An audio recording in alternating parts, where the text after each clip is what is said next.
Welcome to the Big Screen Symposium podcast. This session is from the Big Screen Symposium held in Auckland on the 4th and 5th of December 2020. In this session, storytelling for the docuseries format, producer, director and editor Arielle Kilker delves into what it means to write for a documentary series. Using her project, hit Netflix series Cheer, Arielle covers finding the narrative across the series as a whole, how to keep the heart of a character's backstory in the present tense, and simplifying story for efficiency and dramatic impact while still honouring truth and integrity. This session is presented by the US Embassy. Arielle is introduced by producer Cass Avery. Kia ora tātou.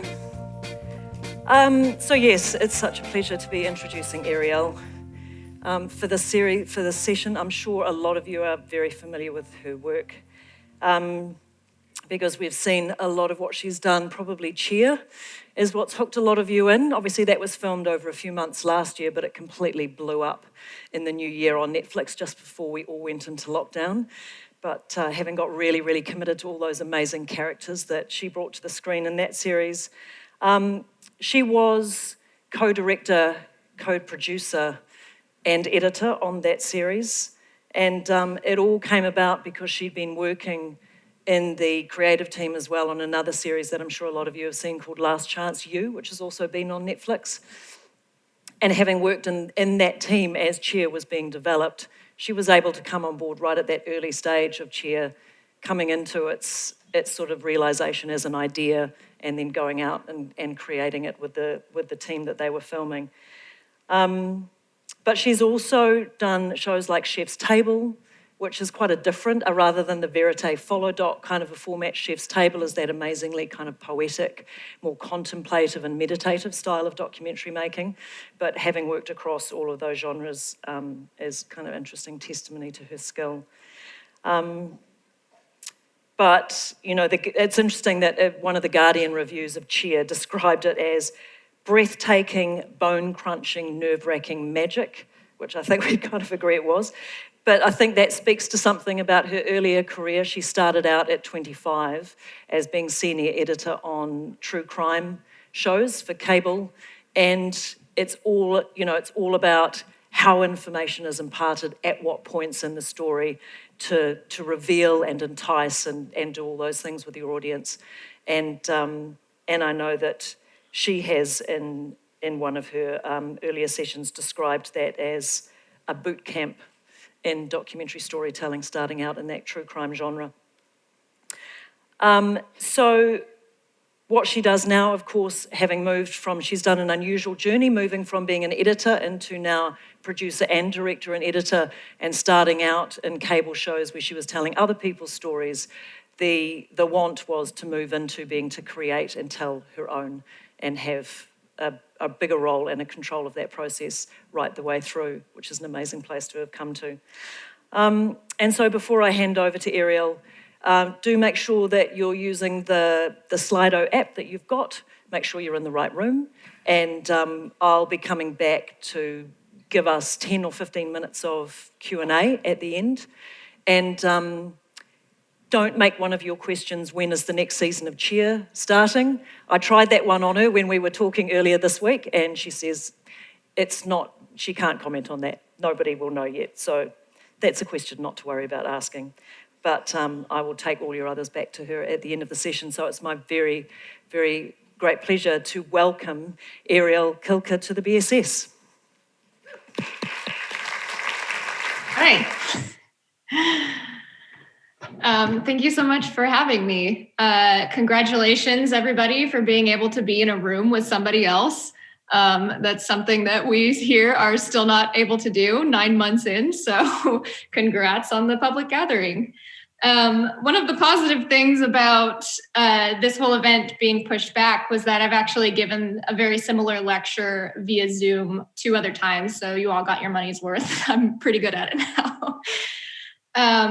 So thank you for that introduction, Cass.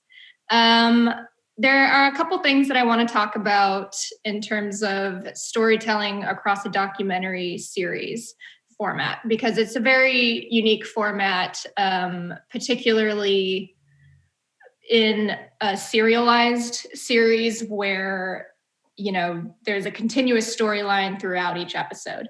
And so the big picture thing that I want to talk about is what it means to write for documentary. And so a lot of people don't realize, but maybe a lot of people in this room do because a lot of you are filmmakers, is that editing for documentary is very akin to writing. And so that is kind of like the umbrella thing to keep in mind as I kind of go through some of these points and show some of these examples. And so something that I've found really useful in terms of communicating with colleagues, because, I was a supervising editor for Cheer. And so, it takes an army of people to make something with the kind of machinery that a docuseries takes like that. And so there's a lot of collaboration involved. And so in order to better communicate about, what somebody was working on in episode 1 and 2, and how that affects the work that someone's doing down the line in episode 4 and 5, me and my team came up with I kind of realized some of this stuff through the process. And then being asked to give lectures about it, I've been forced to dot it all down, and it's all stuff that we really talked about. And so the three big things to look for when you're formatting a docuseries in this format is the external narrative, individual conflict, and then the most important part, which is the overall theme. And so when you're looking at any given character's trajectory and, what is the A, B, and C of their story, what's the beginning, middle, and end, you're keeping these three key things in mind. And so, using Cheer as an example, the external narrative is how will they perform at Daytona?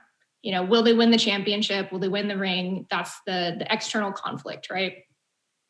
And then because this kind of a series has an ensemble cast, you're juggling multiple storylines, multiple characters that you have to kind of balance out across 6 episodes, and figure out when to delineate and when to communicate certain parts of their story to the audience.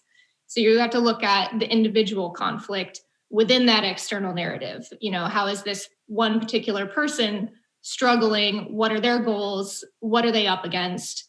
In a way that's unique, that makes this one person, what's different in this person's struggle.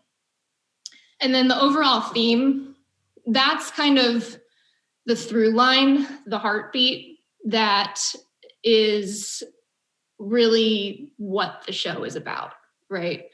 Because, with a lot of the work that I've done, both, Last Chance U, Cheer, Chef's Table, whatever it is, it's not about food. It's not about cheerleading or football.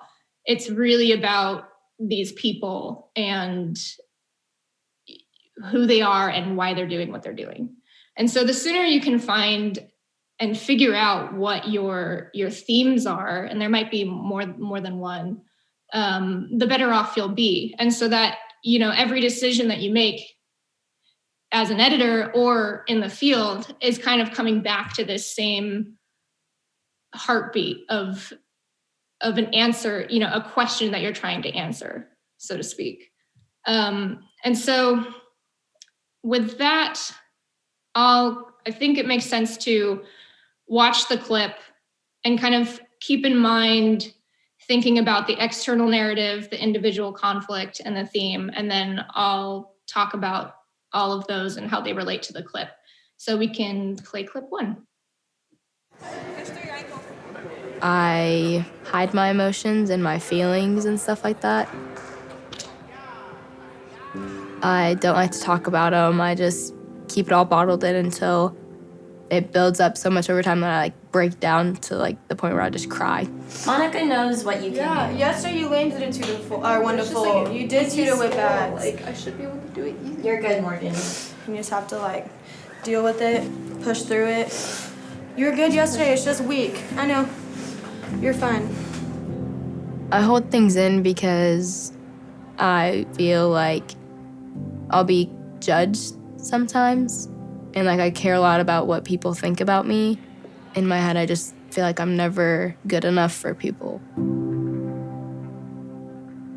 People always say that they think I'm like rich and like my life's perfect because of my social media. And yeah, I'll have like makeup on and like a cute outfit and stuff like that. But the reality of it is like growing up, I didn't have any of that.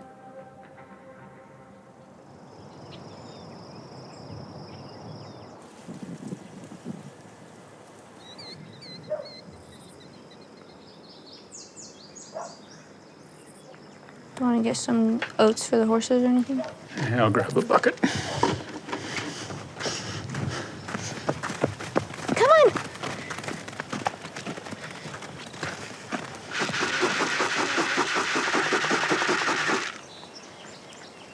Now they're coming. Hello, sunshine. I didn't really have a lot of close friends growing up. I had friends that were in sports and cheer with me, and that's pretty much it. Come on, let's get out. Bear. Hi. Come here. Get in. I call my grandparents Grandma and Papa, even though I literally could just call them Mom and Dad. But before I got into custody with my grandparents, I would say that my brother was my only family member. Her biological mom disappeared out of the situation there right off the bat, so she hasn't been around a whole lot. Me and my dad, we didn't really have a good relationship. Once my parents split, my dad got remarried and had 3 kids. I guess my stepmom either didn't like me and my brother enough or didn't want us to be around. So my dad just kind of went on with her and they started doing their own thing, and it was just kind of me and my brother. Pete, don't even think about it. I want to say it was my sophomore year of high school. My dad got me and my brother a trailer that we lived in alone. We would eat what we could, find this cheapest thing, a loaf of bread, ramen noodles. We at the time didn't realize how bad it was and weren't paying attention at that point, but she had a real tough time living there.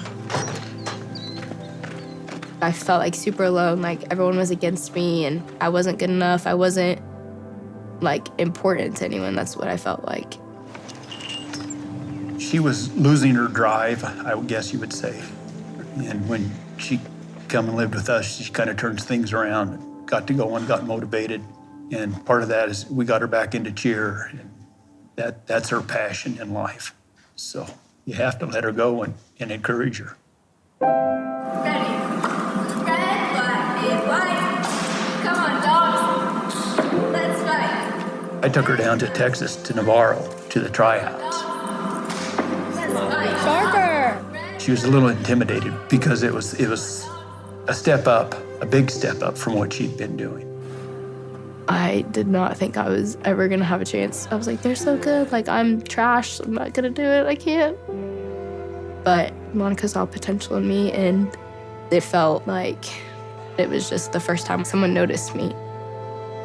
It was like, I'm not just nobody. She like remembered my name and like just little things like that. Come on, Morgan. She's in love with Monica. She says she treats her kids like they're her kids. And she's like a mom to them. It's definitely better. I don't know if it's exactly where we want it, but it's better. Strict and firm, but Morgan says you do what you're supposed to do, and it works out.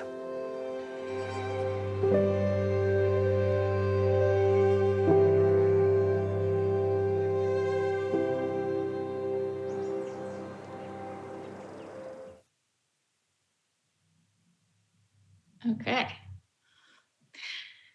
So something I kind of want to talk about in terms of what it means to write for documentary. A lot of that, of course, is choosing the sound bites, of what someone is saying, what part of the story to tell. But it's also done visually, and then also with a documentary like this, with the verite choices. And so when I was working on this section, the end of it, when I was writing it and Morgan is talking about how Monica remembered her name, and it was like the first time that someone noticed her. It's like you have to be really creative and inventive, and it's like, well, the obvious choice is practice footage because we have like hours and hours of practice footage, right? But then, it's like, what kind of practice footage? Is Morgan doing well? Maybe she's succeeding and Monica's praising her. Maybe she's doing poorly and Monica's, correcting her. And so I felt like the energy of that scene, and also what the grandfather is saying about, she's tough, but you do what you're supposed to and it works out, kind of a thing. It was like, we have a story team that we work with and they pull a lot of footage for us. And so I went to the story team. I was like, let's find some footage of Morgan, getting a correction from Monica. And Monica's like, not hot or cold, like I got that specific with the request because it was like, she shouldn't be praising her in this moment. Like, so let's keep it at a bit of, let's keep some, like a line of tension running through there. And so they pulled like a couple of samples, a couple examples, and I ended up choosing that one where Monica's like, it's better, it's getting there, but we still got a lot of work to do. You know what I mean? Because it just kind of, it supports everything that we've just learned about Morgan. And then also, people have brought up to me a lot that last shot of Morgan looking at Monica when they're sitting up against the wall. And it was also brought up a lot on Twitter when I was reading through all of the responses to Cheer, because I couldn't pull myself away. People talk about that shot that that's the moment that made them cry. That was the emotional moment. And it's interesting to me because, I had chosen that scene that day where characters are in certain outfits, so you kind of can't cheat, just from anywhere. And so I just like scrubbed through that 3-hour practice and was like, oh, I just need like one final moment with Morgan and Monica. And then I saw that shot, and it's like, if you had seen that shot in the context of when it was filmed, there was no emotional charge. Morgan was kind of just spacing out essentially.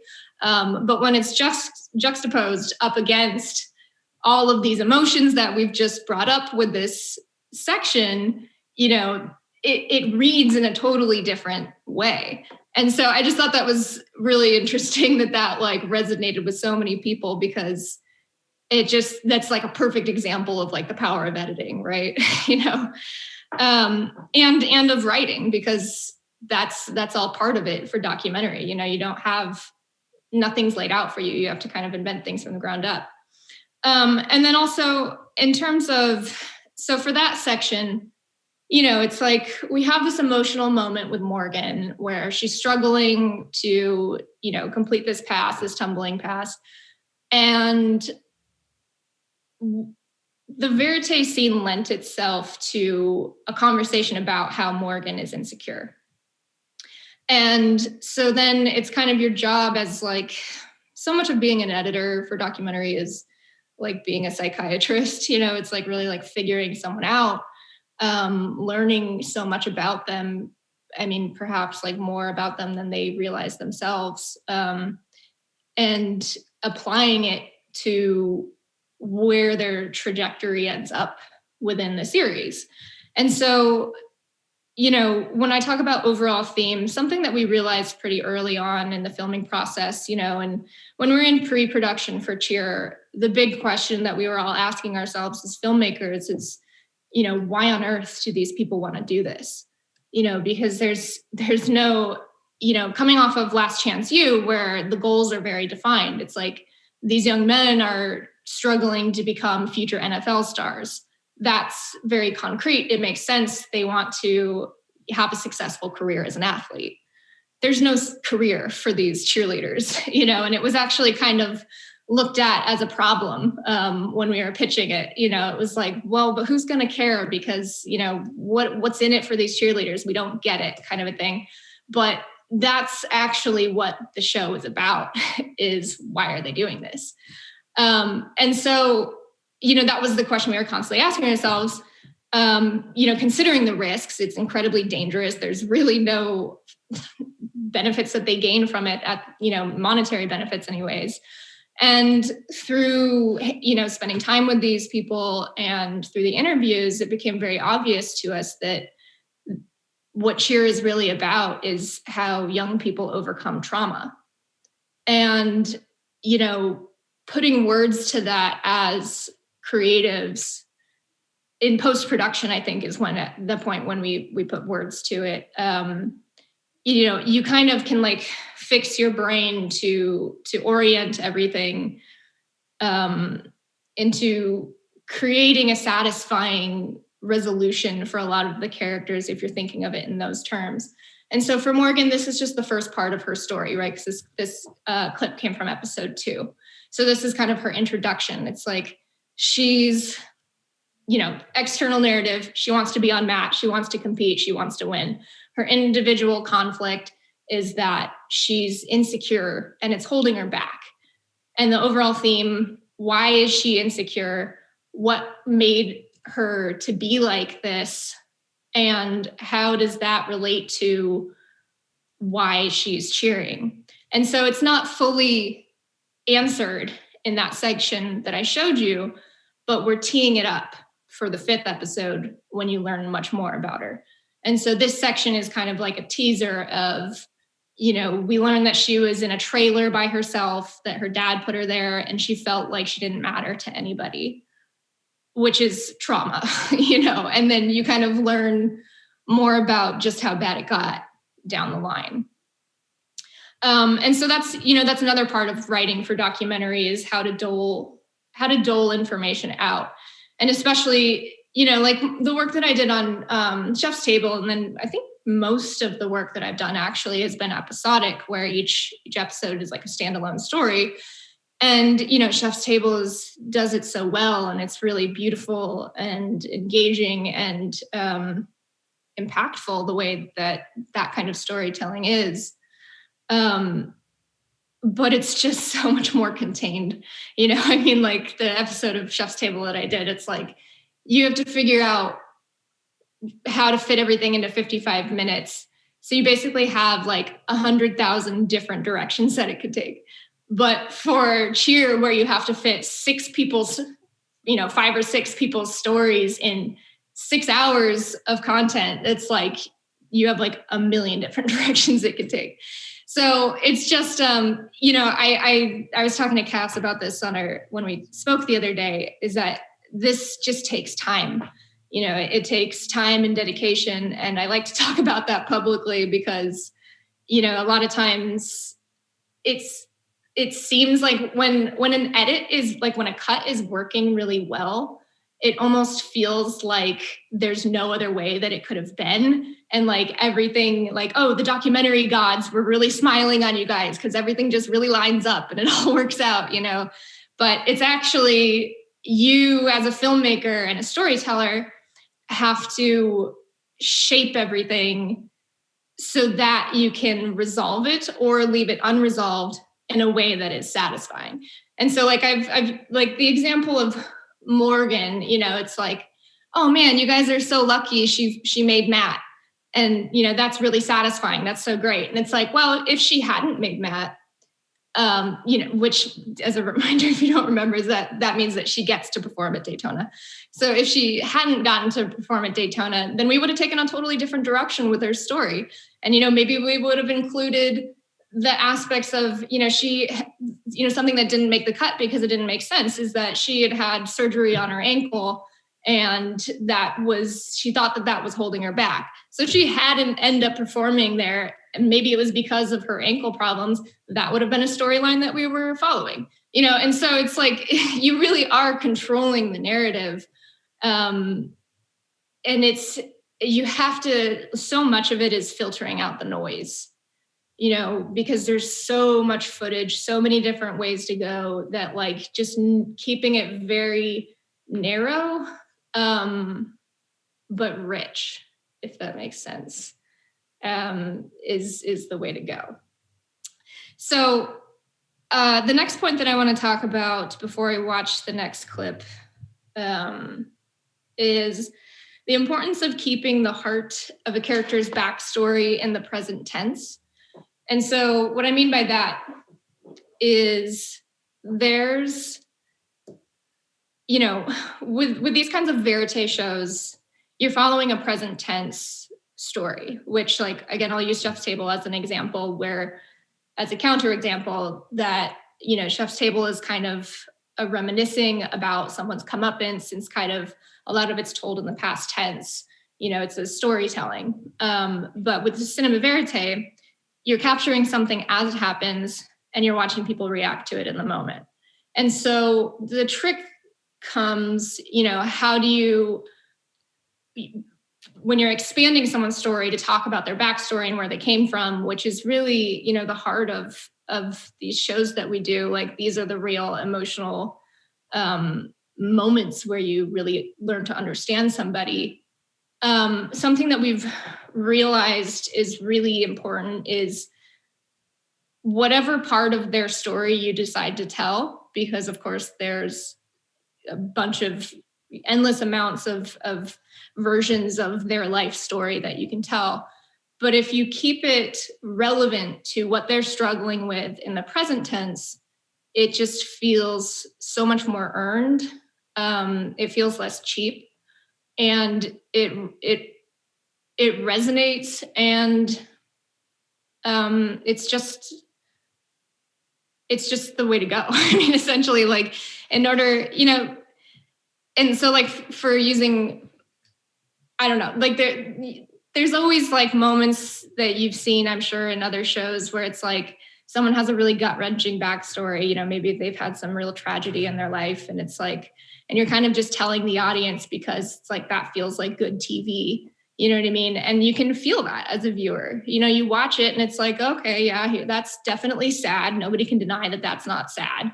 You know, if like someone's had a death in the family or something like that. But if it's totally irrelevant to like what this person's going through in the present tense, I feel like it just doesn't belong in the series. You know, it just doesn't really matter.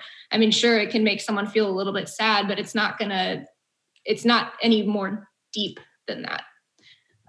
So we can go ahead and play the second clip, and I'll kind of talk more about it as an example. I had told Lexi from the very beginning that you are a very, very talented girl. This could take you a long way if you just put it in the right direction.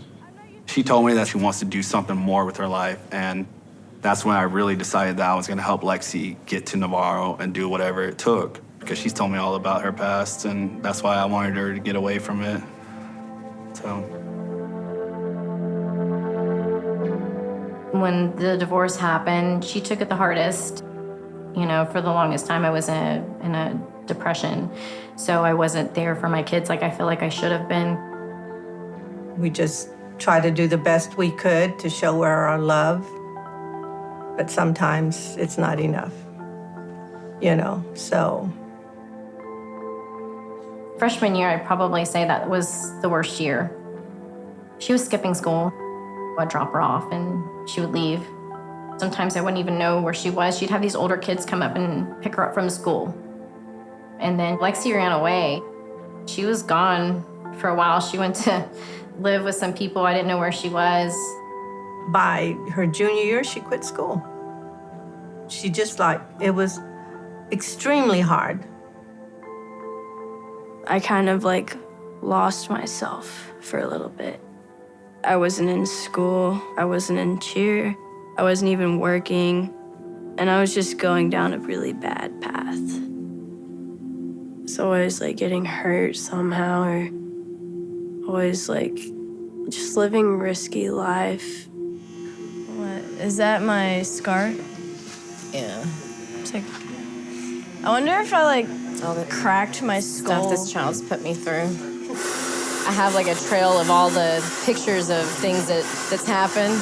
Oh yeah, all of the times that I've been injured. She made like a collage of like every time that I've been in the hospital. This was the windshield that her head went through. My head did that. Where's seatbelt? That was back February. Oh God, that was so bad. And I was like, Mom, I just got off the phone with a police officer, and I need to go write a statement. Whenever things would piss me off, I would fight people. I've been in jail before, and I ended up getting an assault charge. I think her mom wanted to be there for Lexi and help her, but I think she needed a little bit of help due to how wild and out of control Lexi was at the time. You know, it's not every day your 17-year-old daughter is beating up somebody in the backyard. I was just as lost as she was. I didn't know how to handle somebody. I didn't know how to handle her.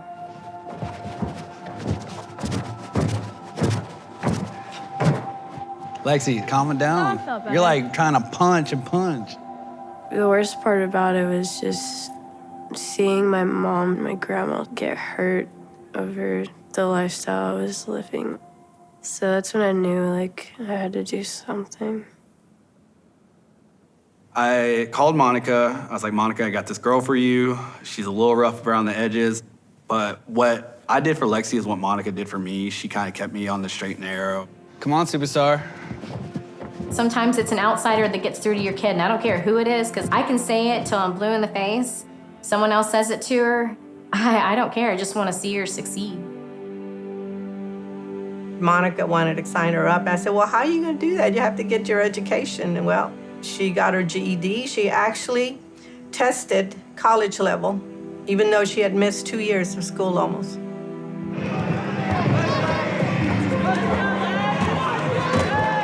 We were so happy that she eventually decided to go down that path, because that's what we've been fighting for. That's what we've been pushing for. She wants something different for her life. She doesn't want what she had before. And I'm hoping that that will happen.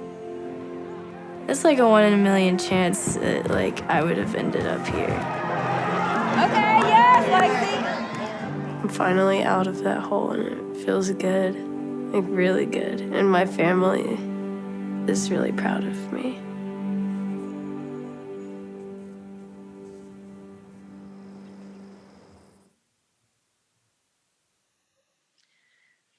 So yeah, a little note about writing for documentary, something that I think is maybe a remnant from my time doing the crime work, is constantly trying to make the audience ask themselves a question,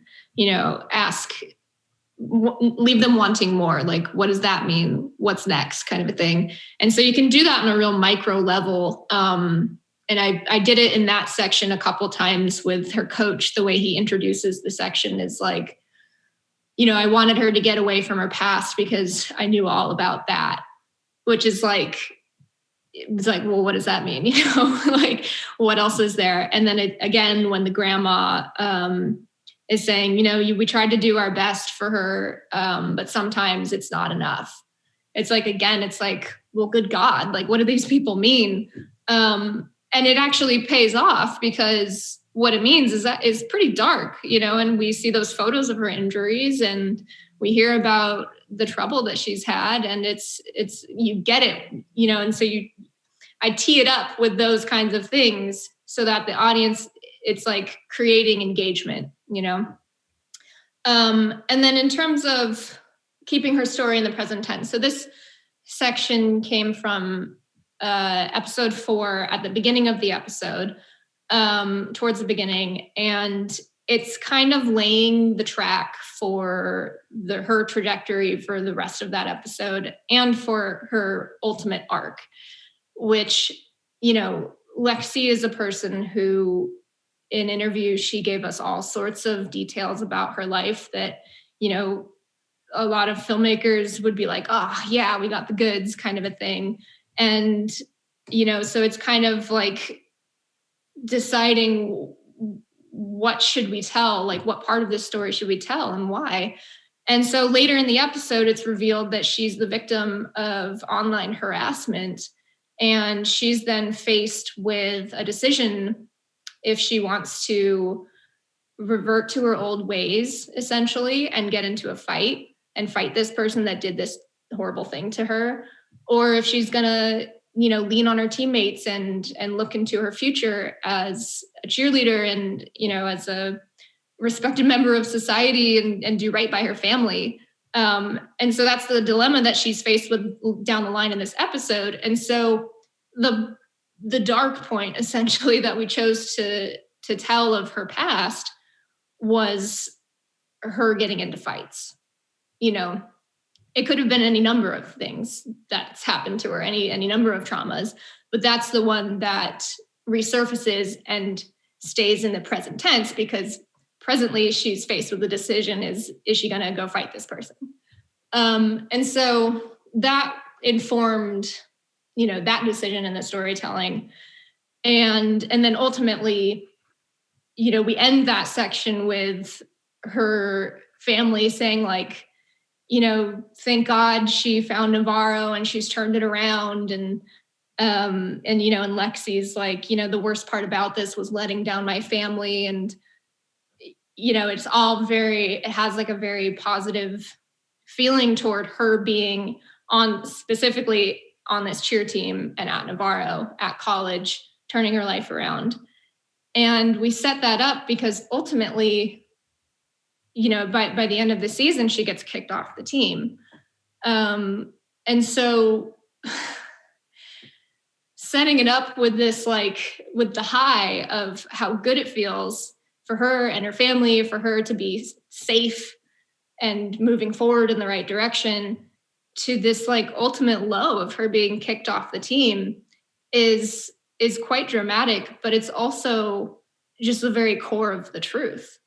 You know, it's like, those decisions weren't made just to make the audience go like, dang. You know, it's like the decisions were made because that is the reality of the situation, that it is quite horrible that she gets kicked off the team. Horrible for her life, essentially. And so in order to do right by Lexi, do right by her family, you know, I mean, we're talking about real people, of course. You have to make the audience feel the reality of the situation, and that is building up the highs and digging out the lows. So yeah, I guess that's just what informed all of those decisions. The last thing that I want to talk about is how to effectively utilize cinema verite in a combination with montage. And so I'll actually talk about the Lexi scene as an example of this. So we spent the production of Cheer was about 3 months of filming with 9 months of editing. And so obviously editing takes up the bulk of the time. But we did spend a lot of time, you know, filming with these people. And so a lot of it ends up being, you know, you're making a lot of decisions. And some of those, the best decisions that you can make are the risks of wasting time, you know? So it's like, well, we can sit in this dorm room and see if something happens, or we can go talk to this other person that's now available to us, you know? And so you're constantly making these wagers and making these decisions. But a lot of times it really pays off to just like quell your anxiety, to like go out there and get stuff and just kind of chill and let things happen and not be in such a rush to just kind of like keep things moving. And one of those examples would be at the barbershop that we filmed with Lexi in her hometown, Houston, Texas. You know, it's like we went home with her, we drove her, you know, we all drove, I think it was like 3.5 hours from Corsicana, Texas out there. She was going to be there for the weekend. And it's like, well, I'm going to go get my hair dyed. And it's like, okay, cool. Well, let's go film you doing that. And it's like, you know, it'll be unique B-roll. So far, we spent most of the time in the gym. So like, this will be great. Well, you know, we'll get her getting her hair dyed. That's something. And then, you know, like I've never really worked on like a reality TV show, like in its truest form, but I know a lot of people that have, and like what ends up happening is like a lot of prompting. You know, it's like, oh, can you guys talk about this? Can you talk about that? You know, we really try, we don't do that. We take a fly on the wall approach.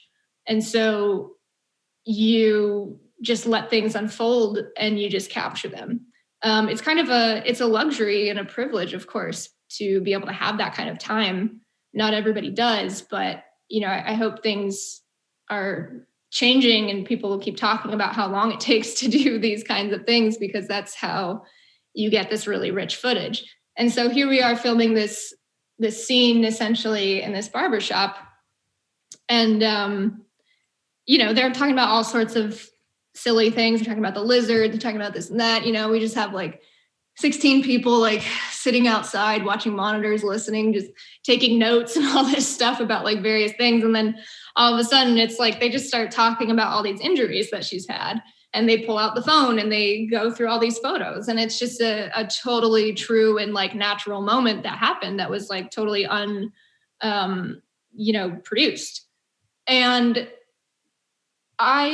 in terms of verite versus montage, so much of it is taste, and montage is so powerful.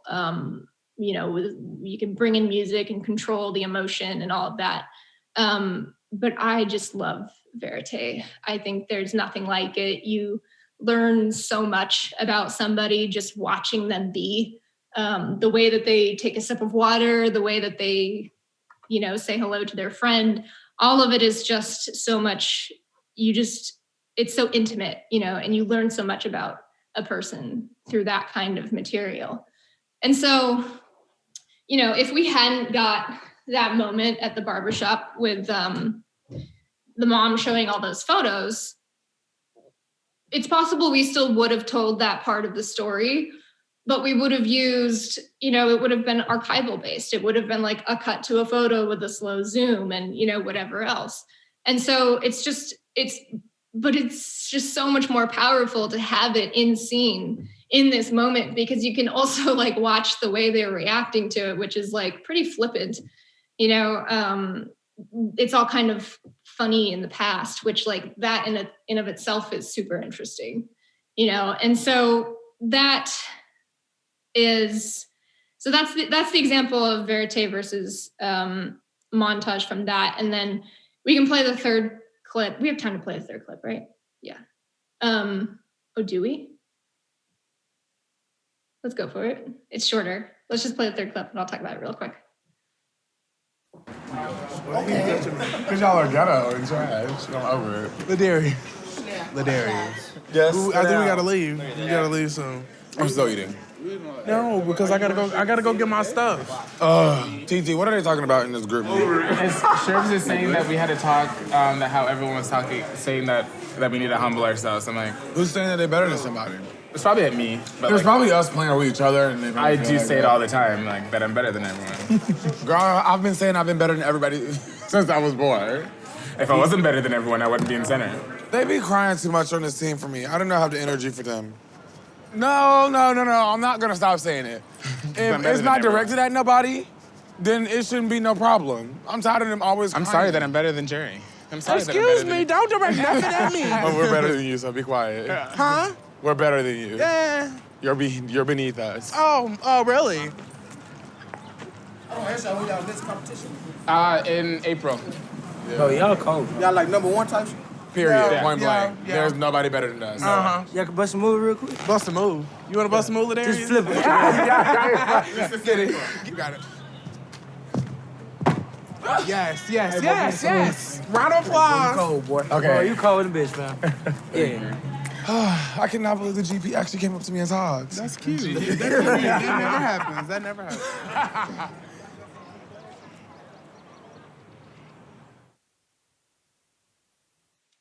Okay.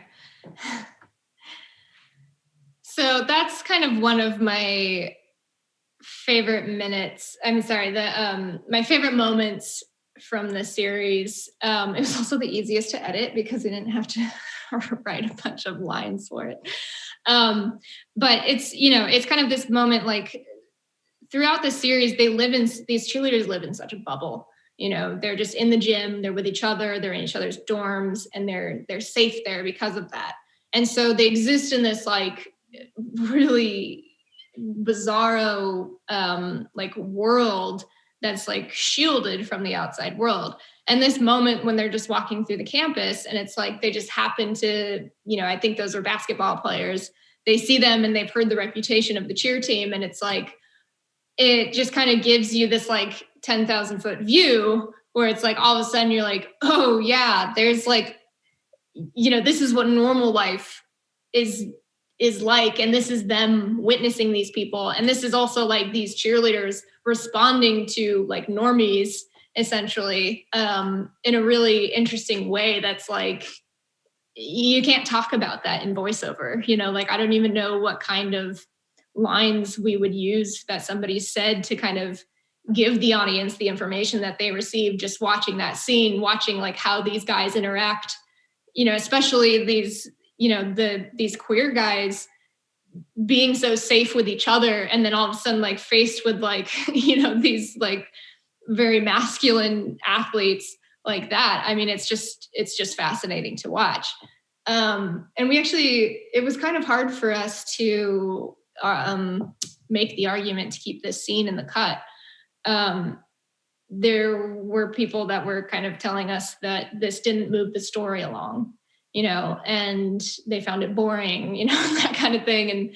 And I'm so glad that we fought that fight to keep it in, because I would argue that it does move the story along. That comes from an episode about Ladarius, and you hear where he comes from and what he's faced. And so giving him this moment is just really telling, and it bolsters the information that we learn from him later in montage, and so kind of going back to the Lexi scene, you can kind of like stop things down, give it a breath, let something play out, learn about them through that, and then like bring it back in with the music, and the B-roll that's, chosen with real strong decision behind it, kind of a thing. And so balancing those two, I think, is the real sweet spot that we've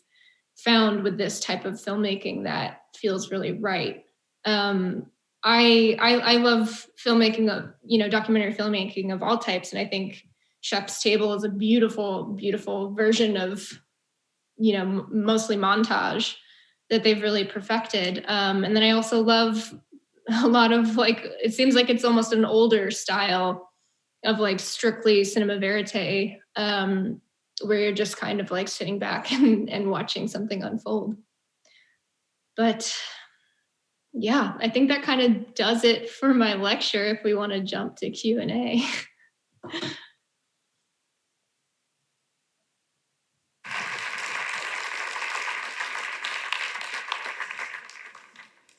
Thanks, Arielle. Hi. Hi. So understandably, lots of questions have come through, and a lot of it is about process, which is always intriguing. So I'll try and get to as many of them as we can.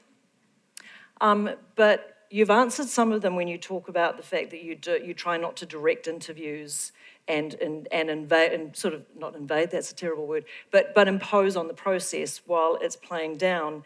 But do you go back and do interviews later on in order to help fill out your story? How do you handle the verite versus the interview order of shooting? Sure. So there's a lot of communication between post-production and production. And so we typically start editors and a story team in, almost immediately as soon as filming starts. And there's just kind of this, the people that are going through footage are hearing things in a way that is so much more thorough than you're able to hear it in the field. You're listening when you're in the field, of course, but you just miss things, and you've got a million different things going on in your head that you have to do, and then what you have to do next and all these things. And so that communication is really key. And then also we tend to do a lot of pickups. A lot of pickup interviews, essentially. Sometimes pickup verite, goes hand in hand with that. You try to create, when you go out to film, you find out if they're doing something and that kind of a thing, and you try to fold that in. But so much of the discovery is happening in post-production that it's not until 4 months into the edit where you figure a character out, and it's like, oh, you know what? Like, the reason he's struggling with this is not that, because he's saying it's this because that's what he thinks, but like, he's actually wrong, like we see it as this. And so so much of it is playing therapist, and so it's like, then you communicate that to the team that's going back out there, or you are the team that's going out there. And then it's like, so, but what about this aspect of it? And it's like, oh, I haven't really thought about that, but you're right. Like sometimes that happens. Sometimes you're wrong. And sometimes they're like, well, no, but it's this. And it's like, oh, okay, that's equally as interesting. So it's really like, I mean, God, like spending a year on that project, it's like, you really you get into the psyche of everybody that the stories that you're telling. And, something that's like a lot of times on my mind, and I constantly try to do with my work is, making sure that I'm conveying a person in the way that I know them. Because, you watch, a 2-hour interview and you've done 3 or 4 of those, and not to mention all of the verite footage and all of this stuff. And so it's like, when you have all that information in your head, it's like, I feel like I know this person very well. And so it's now my job as a storyteller to make sure that the audience knows them in the way that I do. And that's ultimately to get to, the real truth, which is a hard thing to do in a short amount of time. The use of the word truth is interesting because it taps straight into a question that someone else has asked, which is that interesting thing about documentary where you're dealing with what can be described as truth versus the perspective that you're actually bringing and the characters that you're developing and creating on screen. And I know that certainly in Cheer, there are aspects to the coach that people really struggled with, and there were elements to her that she seemed a villain. And how do you navigate truth and entertainment and respecting and looking after your talent? Yeah, that's a great question, because it's a really hard thing to balance, and it's pretty much the most important thing, right? Is, in one aspect, protecting these people because they've given you the rights, the access to their lives to tell their stories. And that's a huge privilege that we take very seriously. And so, doing right by them is the number one priority. That said, doing right by them means being truthful, and it means not sugarcoating things. And we showed the dark and the light, particularly with Monica, even though it was, there's a particular scene that, if people remember, where she's kind of making a cheerleader repeat his routine, even though he's experiencing pain. And it's like, we never thought for 1 second that we shouldn't use that footage, because it's painting the full picture. And I think audiences really feel that, and they respect it. And it allows them to see things as complete, like they are in real life, and complex as they are in real life. I think there's like a tendency that happens with a lot of TV where, someone is the villain, someone's the hero, or, if it's fabricated, someone is villainized and they're forced into being a villain through the storytelling.